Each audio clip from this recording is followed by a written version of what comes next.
I'm Aleks. And I'm Rob. I'm from Novi Sad, Serbia. And I'm from New York. Alex and I started dating after meeting on a German cruise ship where we were entertainers. And now we are in a long-distance relationship. Until we can be together again, we decided to start a podcast. We may come from different backgrounds, but that's exactly what keeps the conversation going for hours. We can't wait for you to listen to this episode. So sit back and enjoy. Because we have a lot to talk about.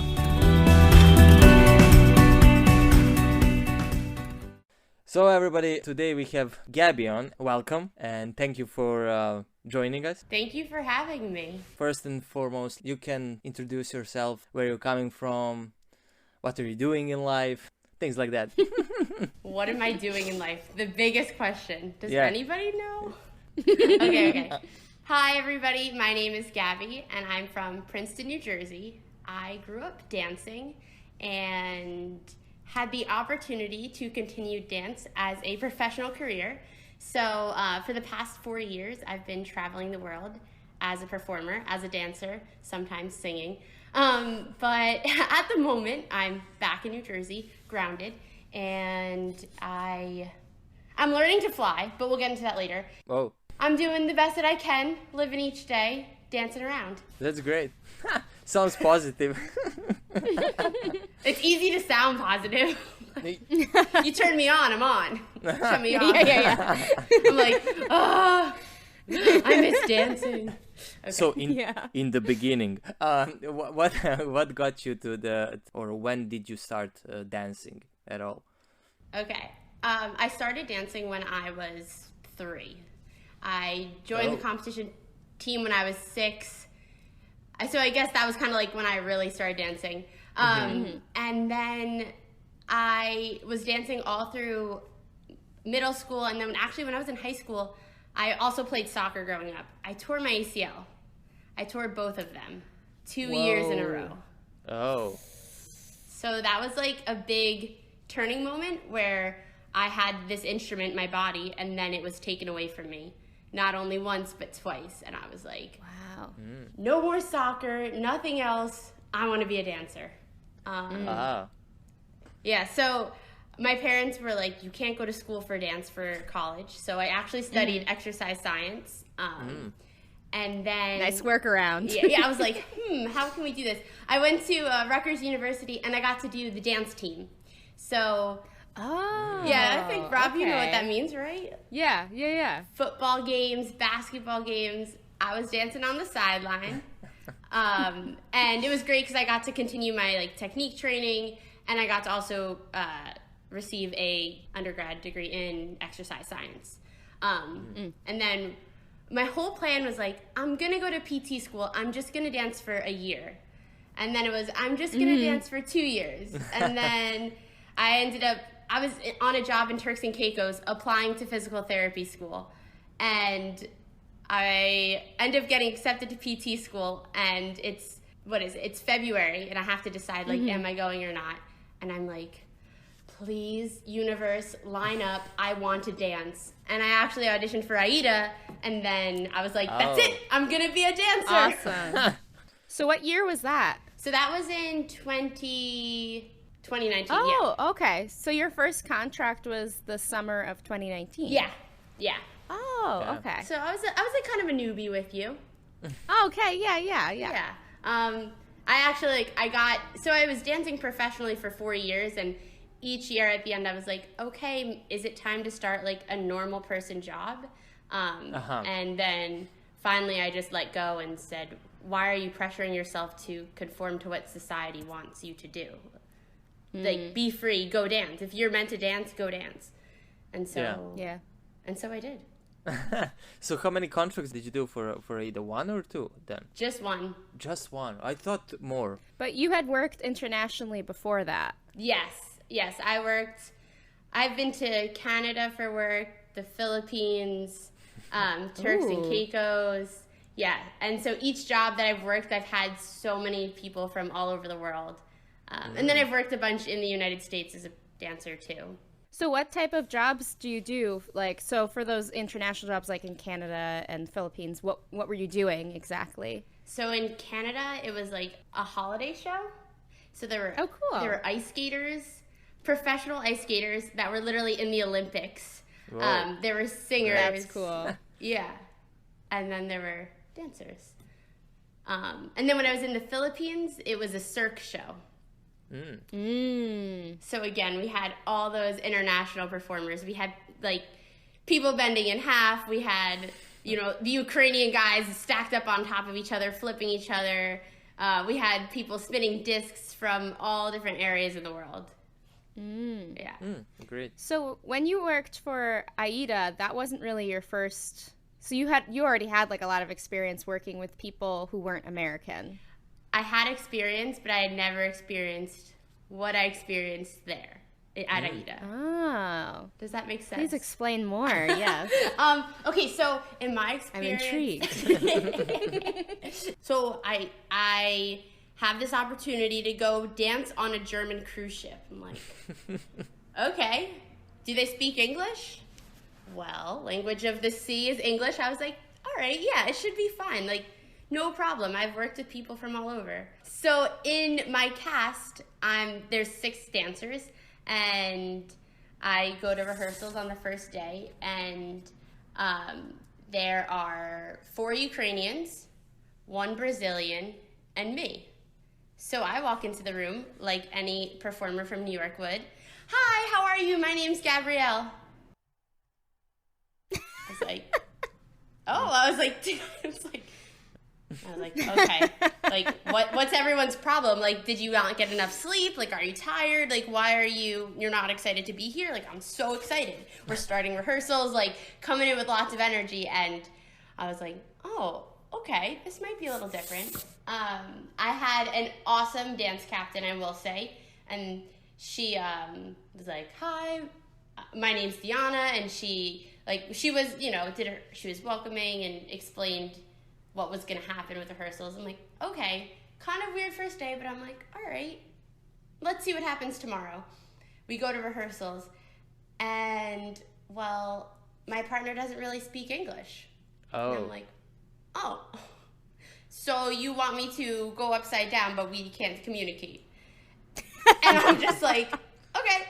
And as the rehearsals, they progress, it's just, we're working together, and he's like, come here, give me your leg. Give me your leg. He's pointing to his arm. And I'm like, straighten your leg, and then your knee. And I'm like, oh my gosh, what are you saying? Like, how am I supposed to do this? And then, why don't you trust me? Why don't you trust me? And I'm like, oh my gosh. So thank goodness for journaling, because every morning I'd wake up and I'm like, hey Gab, you're doing great. Hang in there. It's bound to get better. But going to rehearsals with people from a completely different background and culture was challenging. From that, though, I think I learned a lot about myself, and I learned a lot about people.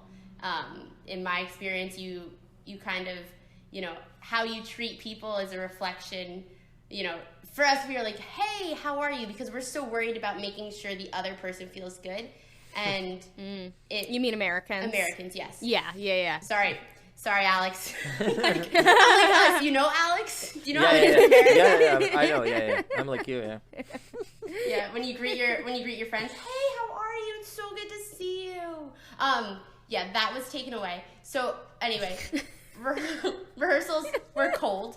But I will say, okay, 3 things. 1, my partner, in the end, I learned, was super strong, and I could trust him. He kept me safe the entire time. The little, like, nuances for us to be like, how are you? Checking in, like, that back and forth communication. Once we found our middle ground and I understood, like, he doesn't hate you, Gab. He's just communicating in a different way. I was like, okay, we can move through this.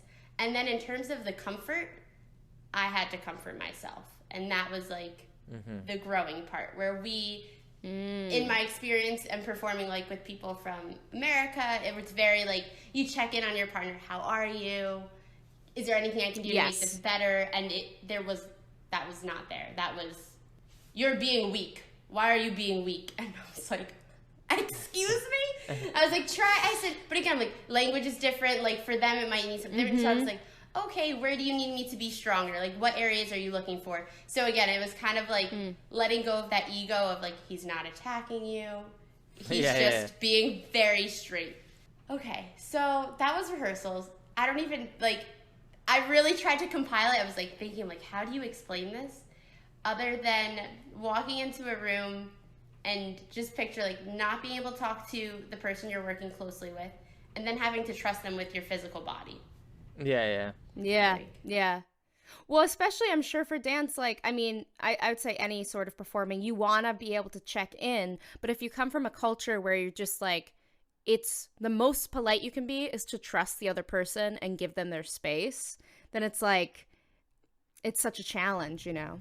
Yeah, like that communication wasn't there, and it never, I don't want to say it never became there, but it didn't, but I got more used to it, and it became more comfortable. Yeah. Okay, I'm just gonna throw myself at you, like, I hope I don't fall. Yeah. Yeah. It's a learning curve, definitely. Definitely a learning curve, and then also just kind of like life lesson, like, let go. Just once I let go, it started to work better, and like once I trusted myself, you know, where I say we, Americans, in my experience, are very talky. How are you? I feel great. Let's just dissect those emotions. So what do you think that, you know what I mean? No. Yeah. Like, flat. So. Yeah. So that leads me to the next question, which is, I think is really hilarious, because so you're talking about how you're having a really hard time, like, connecting to this Ukrainian culture, you know, and then you meet this Ukrainian that you're working with, or, well, not directly working with. Oh, and my gosh. then you guys end up becoming a couple. So please lead me through how that happened. Yeah, explain that.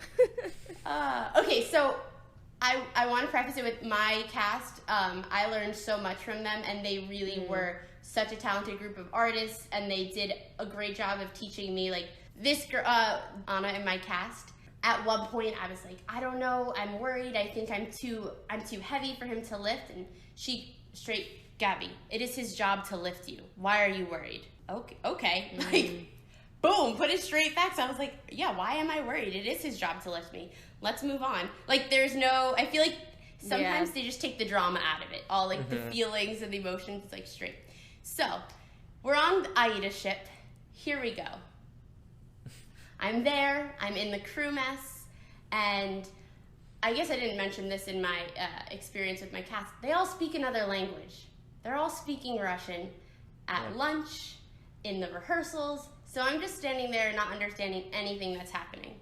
So, and the same is happening for the rest of the crew members, right? Because they're all speaking German. Exactly. So by the time I got to the ship, I was used to not understanding things. In rehearsals, like, it was, we have this, 4-hour rehearsal block. Oh, let's get lunch. I was eating lunch by myself, because why am I going to go sit and not understand what anyone's talking about, / they're not super open to talking to me, so... Yeah. You don't want to make anyone uncomfortable. Yeah, so... Or put yourself in a weird spot. Exactly. So it was just a lot of, like, introverted, get to know yourself more, a little culture shock. So we get to the ship. Day 2, it's rough because, you know, you're installing the shows and then you're performing them that night. And I'm sitting in the crew mess, and there's this boy, and he's super cute. And he was at the safety station with one of my singers. So Francis said, Misha, come sit with us. And so we're obviously speaking English at this point. My singers all spoke English. They were from England, saving grace. And then there's Misha, and he's speaking with an accent, but, like, I can't tell where he's from.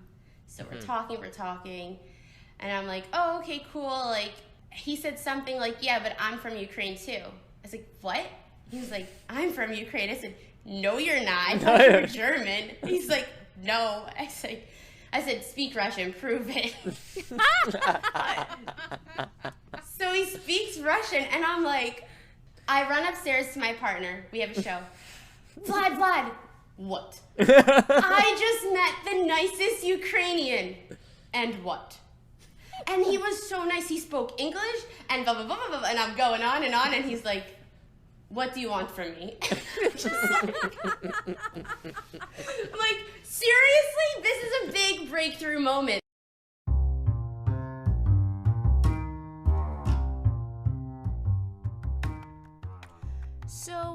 You guys may or may not know this, but Aleks and I actually use this really great service called Anchor to make our podcasts.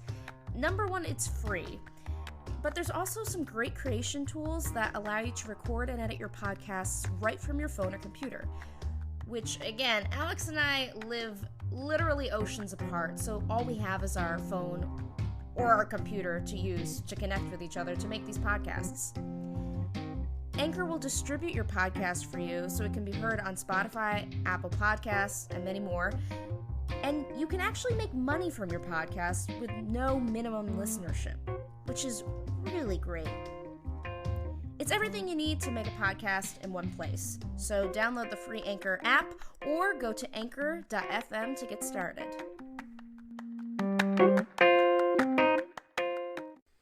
So you meet this like lovely, friendly boy Yeah, chatty person. who happens to be Ukrainian. Yes. And he speaks English.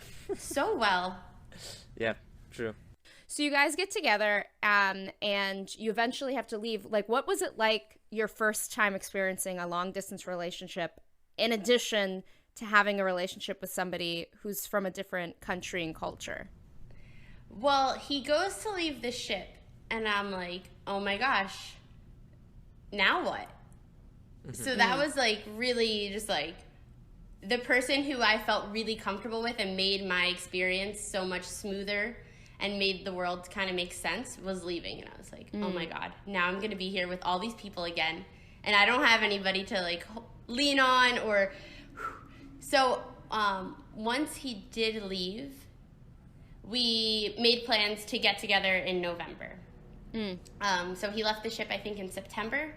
And we were like, okay, November. We talked about him coming to Canada. But again, now I'm dating somebody that needs a visa to come to America, which is like mind-blowing to, I would say, 97% of Americans. They don't get, why can't he come here? Yeah, they don't know, yeah. He needs a visa. So why can't he just get a visa? Like, it's not that easy. Yes, I relate. So, okay, pre-pandemic, not a big deal because we can travel and go and see whenever we want. So he ended up coming back on the ship on Aida Mar and visiting me for a week. And it was amazing, and it was a great surprise. And I was like, oh my gosh. And then before I even left the ship, I was like, I want to do this with you. What's our plan to be together? Like, how are we going to do this? And we both got contract offers on Aida Blue. The same time. Perfect. Oh my God. It was like too good to be true, and apparently it was. Yeah. Yeah. Thank you, COVID-19. Anyway, I was like, I don't want to do long distance. I was like, I want to know when we can see each other. Like, I don't want an open-ended, so what's next? My ship went to Russia. So I went to St. Petersburg, Russia. I learned the Russian alphabet. I became familiar with the language a little bit. I was able to read the signs. I saw their architecture. Cool. Now we're going to Ukraine to visit Misha. And I'm like, what's it going to be like? And I hear stories about other English people dating Ukrainians. They're like, oh my gosh, it's so bad, blah, blah, blah. And I'm like, really? Because at this point now I'm like FaceTiming with Misha in his beautiful apartment. And I'm like, it doesn't look that bad.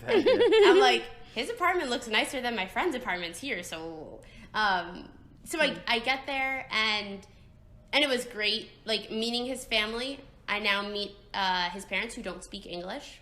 I've never been nervous to meet parents before. They're about to come upstairs, and I was like, oh my God, I think I'm nervous. And like, I love talking, but now I can't talk. And I'm back to that square one of rehearsals where I'm like, and he has a little sister who's 6 who actually speaks some English, and she's learning. So that was cool, and I connect well with kids, so you can play with kids and not speak, and it's fine. His mom speaks a little English. It was an experience. Misha translates. Great. Ukraine was... It's true, that's his job, so... Exactly. And then sometimes I'd be like, they'd all be laughing. I'm like, what's so funny? He's like, oh, nothing. I'm like, you can't do that. I need to know everything. So pre-pandemic, we have plans. We see each other. I go and visit him in the Canary Islands for 2 weeks. So I fly out, picks me up with roses. I'm like, oh, you're so cute. Have the best time, literally like 2 weeks, and now I'm a passenger and just, you were there, obviously I met you guys. And you were there. and you. So again, like, the long distance is okay because we know, like, all right, it's just temporary. March happens. All of a sudden, the flights get shut down from Europe, and I'm like, uh-oh, this isn't good. Yeah. And then I'm supposed to leave on my contract, I think, April? No, I'm supposed to leave May. So I'm like, maybe it'll get better by then. And then Misha ends up leaving his contract early, which I was thankful, like, he wasn't stuck on a ship at sea. Like, he was safe. I remember when he left. He basically left after Austrians and Germans. So like I don't know if he really got lucky. I think he had the opportunity. They were like, "Do you want to leave?" And the first day he said no, and then he realized like there's not going to be flights, and they're like, "There's a flight on Friday," and he was like, "Okay, I'll leave," and then he left. So he did leave. So he got home, but I remember, wow, having him fly was like scary. I was like, oh my gosh, like be super careful, hold your breath, don't touch anything, and breathe when you have to, but like small sips, like. But he was fine. But literally, like N95, like wow, this was in the peep of it. When especially here in New York, New Jersey, it was ghost town, and like nobody was outside. It was pretty very scary, eerie, scary, and unknown. And hospitals are filling up, and you're like, oh my gosh, now you're traveling. I'm like, ah. Yeah. I can't remember. He left like end of March or beginning of April, like pretty soon, because we were there from 18th of March. So I guess like end of March, something like that. Yeah, I think he left like March 20 something, 26 maybe, 27. Yeah, he was quick. Sorry, continue.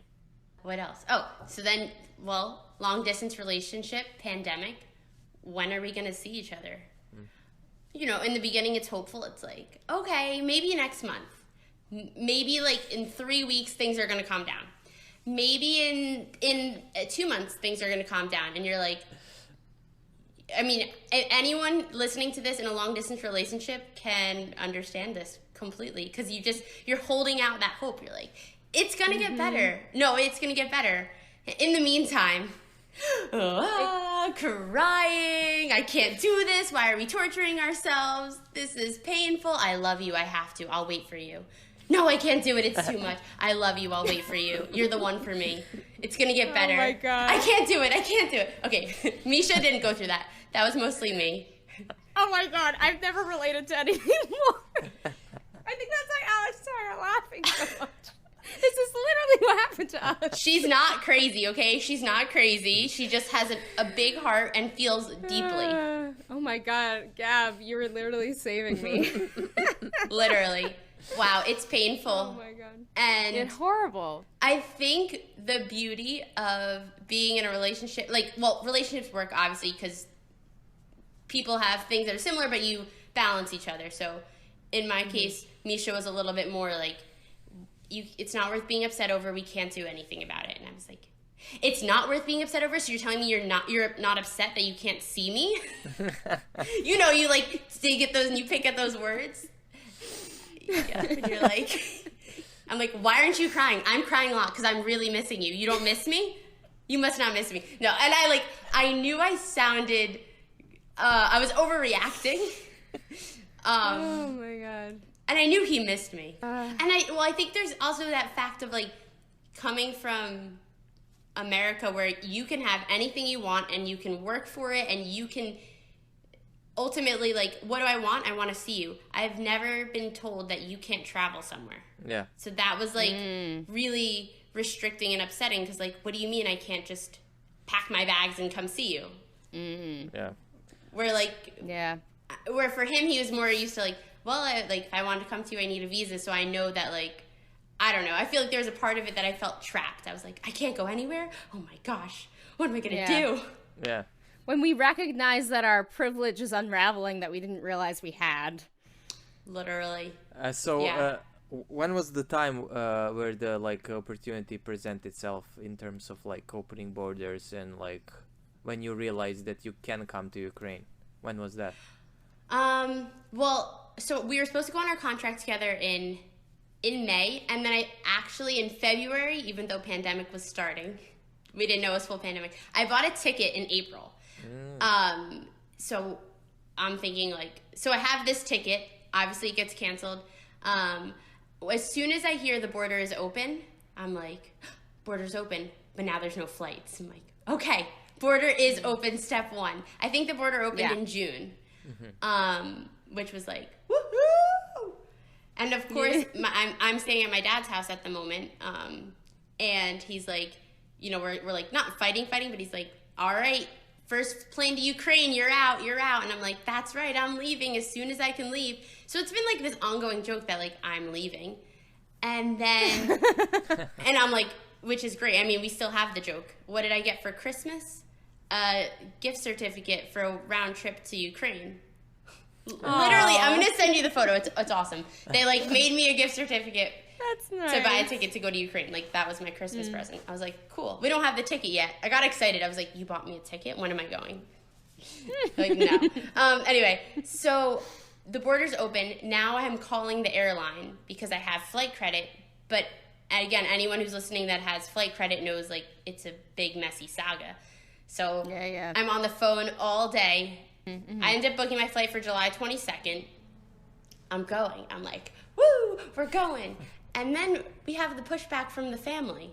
We're like, hold up. I thought everyone was excited I'm going. I'm leaving. We've known it's happening.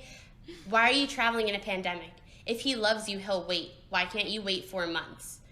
Why do you need to see him right now? Because I love him. Which now, aren't you happy that that's the time that you chose? Because I think both of us were really smart in our timing. Yes. Because it's like everything started getting worse right after.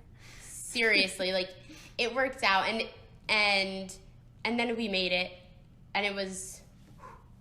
I mean, you can relate to this, but now it's July. This is the first time I'm basically out of my house seeing people, and now I'm traveling, and I am like freaking out because I'm coming from the worst area of COVID, and Misha's like, it's fine, Gab, you'll be fine once you're here, and I'm like, you don't understand, it's not fine here. Like, it's really scary to go outside my house.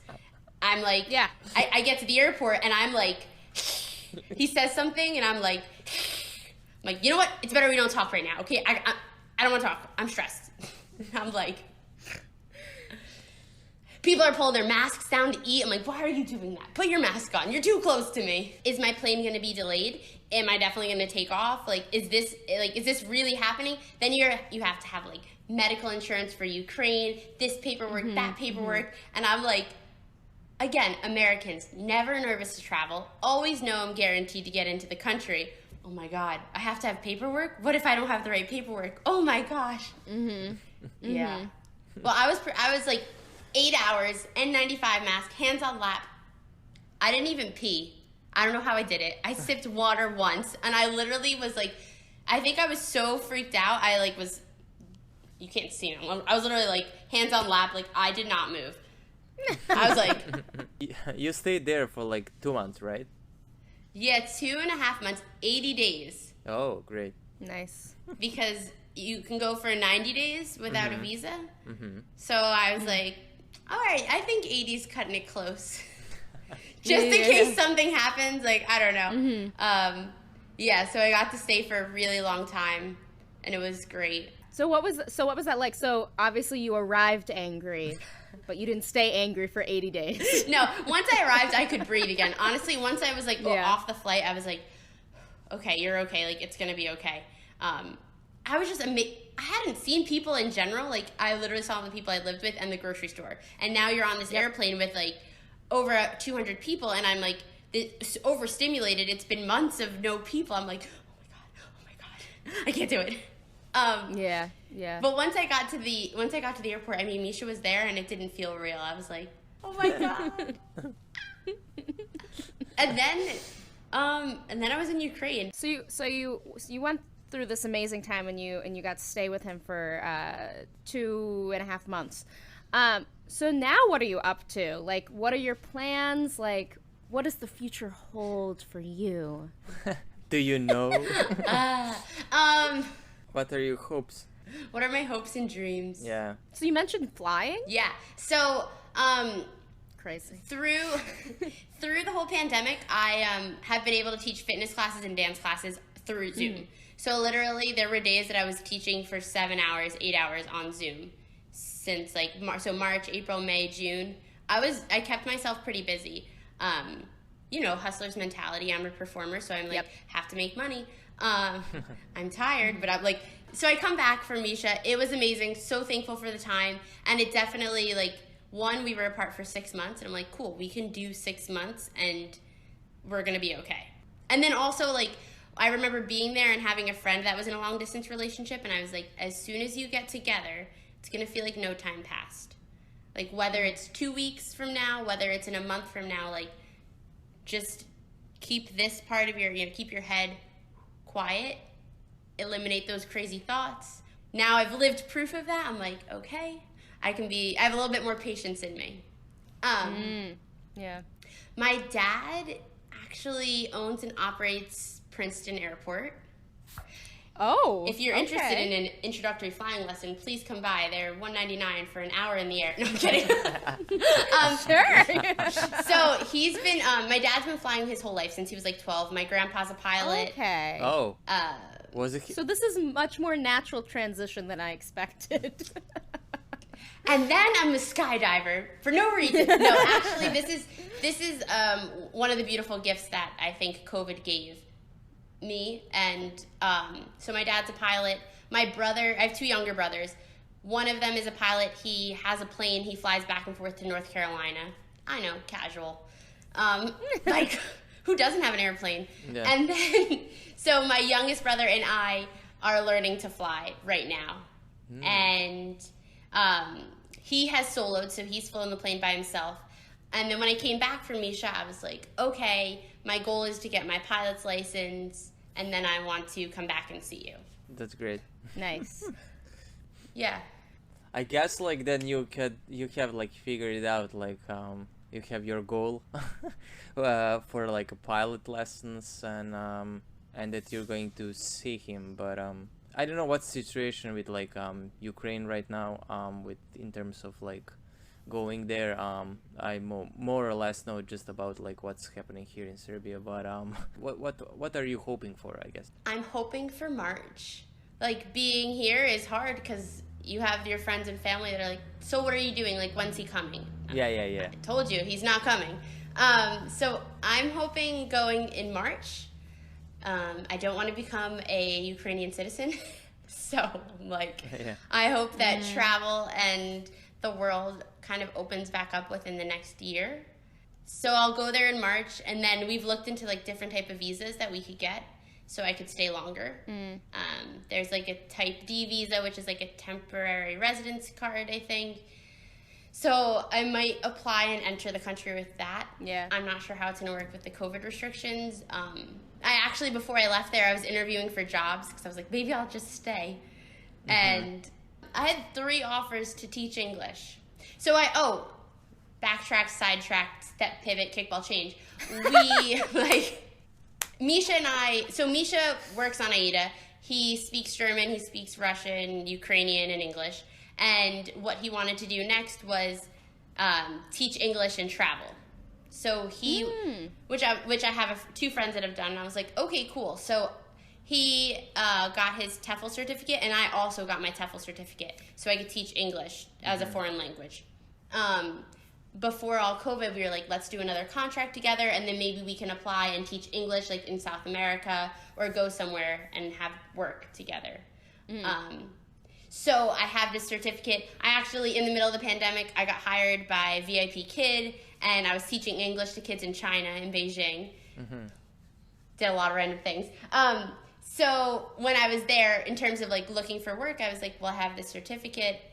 I can speak English. Maybe people want to hire me. And it was I was way more desired than I thought I would be. And within 4 days, I had, like, 3 offers. And I ended up turning them down because they wanted me to get this, like, Type D visa and enter the country with it. But the borders were closed, and it was too complicated. At the time, yeah. Yeah, I was like, if I leave, I don't know if I can get back in. Yeah. So I stayed, and I was like, well, here's another cultural difference. I'm like, thank you so much. I'm definitely interested in the position, but right now, with the visa, I don't think it's going to work out. Can I stay in touch with you? And, when I come back, we can pick up where we left off.